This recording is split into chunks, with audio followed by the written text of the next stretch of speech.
নমস্কার বন্ধুরা, আমি পারুলের রান্নাঘরে আরও একবার আপনাদের স্বাগত। আজকে আমি বানাবো লবণ দেওয়া ইলিশ। তো আজকে বানাবো লবণ দেওয়া ইলিশ কচু দিয়ে। আপনারা দেখবেন রান্নাটা নতুনভাবে বানাবো, আপনাদের কিন্তু খুব ভালো লাগবে। আর এই রান্নাটা করতে বেশি সময় লাগে না, অল্প উপকরণেই হয়ে যাবে। তো আমি কড়াতে তেল দিলাম, এবার তেলটা গরম হয়ে গেছে। এবার নোনা লবণ মাছগুলো ভেজে নেব। তো আপনারা অনেকেই লবণ দিয়া মাছ বা কাঁচা ইলিশ খেতে খুব ভালোবাসেন। কাঁচা ইলিশ ভাপা, সর্ষে দিয়ে ভাপা বা আলু কচু দিয়ে কাঁচা ইলিশের ঝোল সবাই পছন্দ করেন। ইলিশ মাছের অনেক কিছুই পদ আছে। এখন তো বর্ষাকাল, এখন কিন্তু ইলিশ মাছ খুবই পাওয়া যায়। তো আমি আজকে লবণ দেওয়া ইলিশ বানাবো। তো মাছগুলো ভালো করে ধুয়ে নিয়েছি। এতে কিন্তু লবণ আছে, আর তরকারিতে কিন্তু এক্সট্রা লবণ দেব না। তো যেহেতু লবণ মাখানো মাছ, এতে লবণ আছে, তো আমি মাছগুলো ভেঙেই ভেজে নেব, গোটা গোটা ভাজবো না। লবণ আছে তো তাই গোটা গোটা এটা খাওয়া যাবে না। কচু আলু বেগুন দিয়ে বানাবো, তাই মাছগুলোকে ভেঙেই ভাজবো, ভেঙেই একটু ভেজে নেব, তাতে লবণটা যাতে তরকারিতে খুব ভালোভাবে মিশে যায়, আর অন্য লবণ দিতে হবে না। তো দেখুন আমি মাছগুলো কিন্তু ভেঙে ভেজে নিয়েছি, ভাজা হয়ে গেছে আমার। বেশি ভাজবো না, অল্প ভাজবো।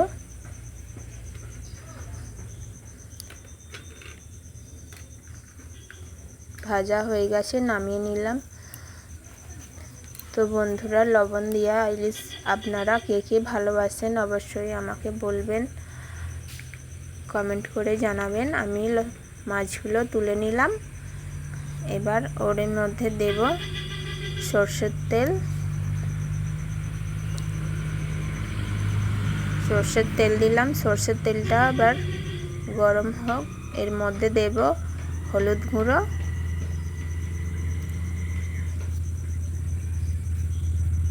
হলুদ গুঁড়ো দিলাম, এতে কিন্তু লবণ দেব না। এবার আলু কচু দেখুন ধুয়ে কেটে রেখেছিলাম, এগুলোকে ভালো করে ওই তেলেতেই ভেজে নেব।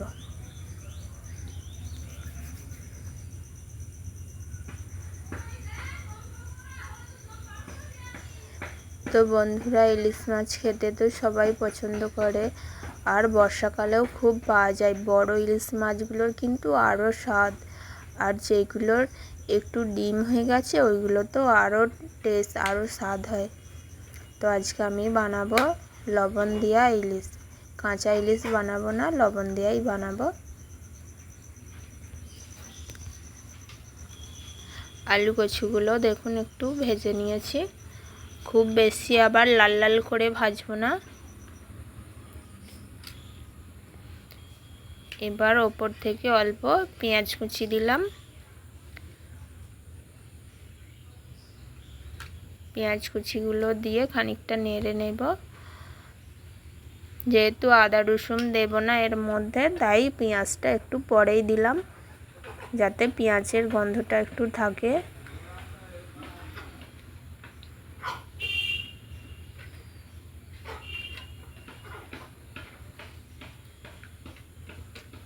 পেঁয়াজ দিয়ে উল্টে পাল্টে নেড়ে ভেজে নেব বেশ কিছুক্ষণ ভাজবো।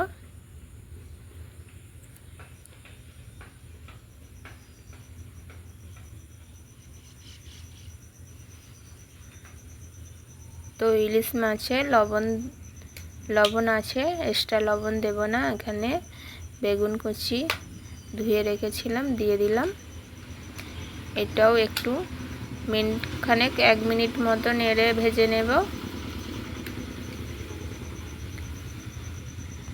1 মিনিট মতো ভেজে নেব। এতে কিন্তু এক্সট্রা লবণ লাগবে না, যেহেতু মাছে লবণ আছে। আপনারা এটা খেয়াল রাখবেন, লবণ দেওয়া মাছ রান্না করলে কিন্তু কাঁচা লবণ একদম দেবেন না, তাহলে তরকারি আর আপনারা খেতে পারবেন না।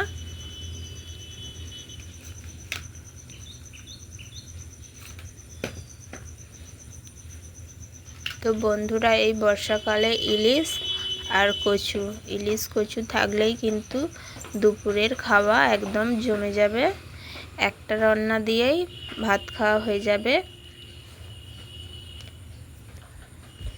দিলাম লঙ্কা গুঁড়ো,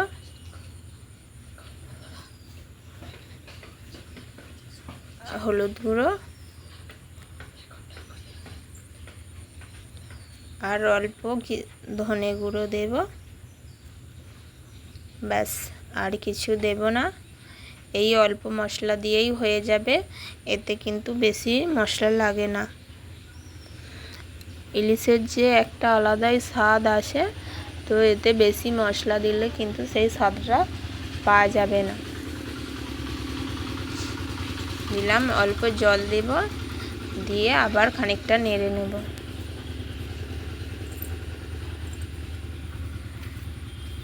এবার ভেজে রাখা লবণ দেওয়া মাছগুলো দিয়ে দিলাম।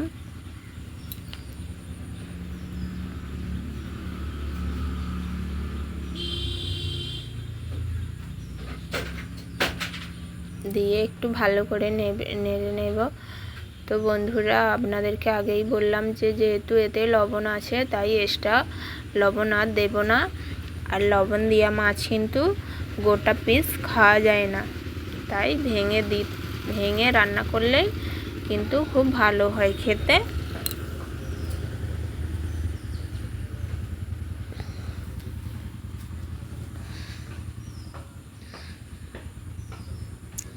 এবার জল দিয়ে দিলাম, বেশ খানিকটা জল দিয়ে ভালো করে আলু কচু সিদ্ধ করে নেব।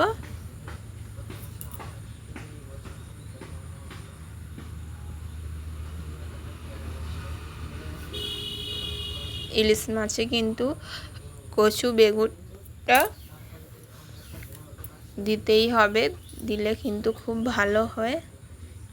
এই নোনা মাছ কিন্তু শুধু রান্না করা যায় না, এর ভাপাও করা যায় না, বা হচ্ছে বেগুন আলু দিয়ে ঝোলও করা যায় না। তাই একটু গ্রেভি রান্নাটা হয়। চাপা দিয়েছি।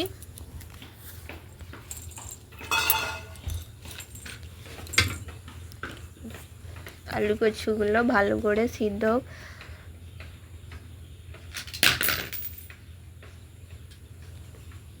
তো দেখি এবার চাপাটা খুলে আলু কচুগুলো সিদ্ধ হলো কিনা।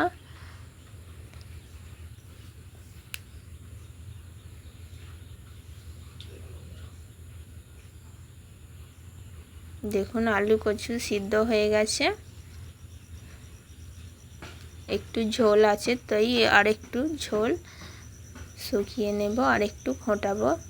দেখুন, একটু ঘেঁটে দেবো। ঘেঁটে দিলে, যে আলু কচু একটু ঘেঁটে দিলে বেগুনগুলো দেখতে খুব ভালো হয়, আর খেতেও কিন্তু খুব ভালো লাগে। যেহেতু গ্রেভি হবে, তাই ঘেঁটে দিলাম। গোটা রাখলে ভালো লাগবে না। দেখুন, আমি আর একটু ঝোল মেরে নিলাম।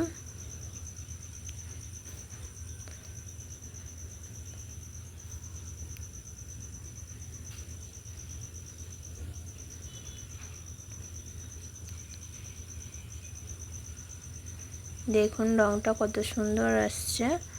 আমার কিন্তু রান্নাটা হয়ে গেছে, প্রায় হয়ে গেছে।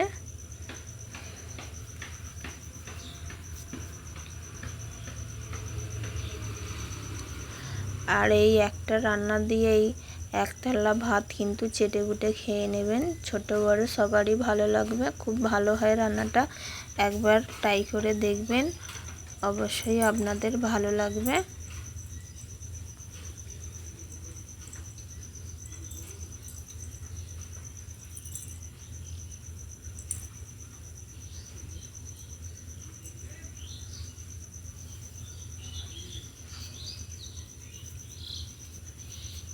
যেহেতু ঝোল আছে, তাই আমি বেশ কিছুক্ষণ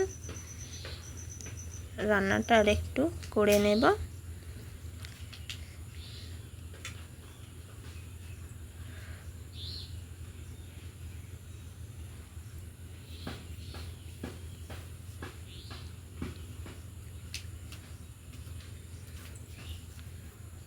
তো তো বন্ধুরা, লবণ দেওয়া মাছ আমার কিন্তু খুব ভালো লাগে, আপনাদের কেমন লাগে অবশ্যই জানাবেন।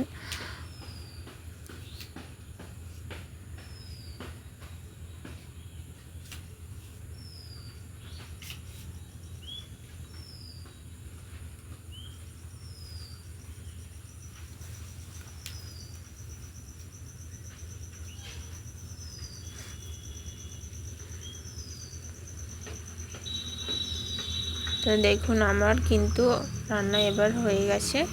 অনেকটাই ঝোল ছিল, কিন্তু আমি বেশ খানিকক্ষণ ফুটিয়ে ঝোলটা মেরে নিয়েছি, গ্রেভি গ্রেভি মতো হয়ে আসছে। গ্যাসটা বন্ধ করে দিলাম, এবার নামিয়ে নেব, হয়ে গেছে।